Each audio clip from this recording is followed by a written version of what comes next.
Hey guys, it's Sally, and I'm so excited to share some big news with all of you.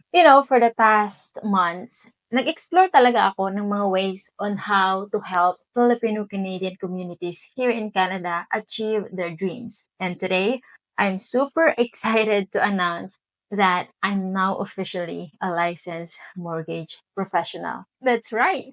And I'm starting a new adventure. And I can't wait to help you navigate the world of home ownership, especially if you're a first-time home buyer or a newcomer here in Canada.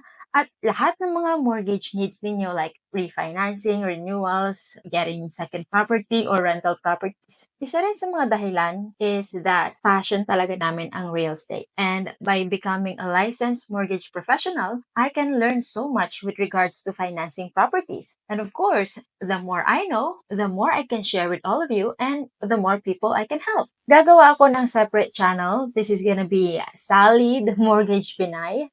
At sa channel na yan, I'll be sharing practical tips on mortgages, home buying hacks, and how to make smart financial decisions when it comes to buying your dream home here in Canada. So, whether you're curious about how to get pre-approved, looking for ways to save on mortgage rates and payments, or just want to understand how the process works, I got you covered. So, make sure to subscribe to my mortgage channel and turn on notifications so you won't miss any of my upcoming videos. I'm sure magugustuhan nyo yung mga videos ko dyan. And of course, marami din kayong matututunan. And kung may mga katanungan kayo about mortgages or home buying, drop them in the comments below or message me. Maraming salamat for all your support, and I look forward to helping you on your journey to home ownership.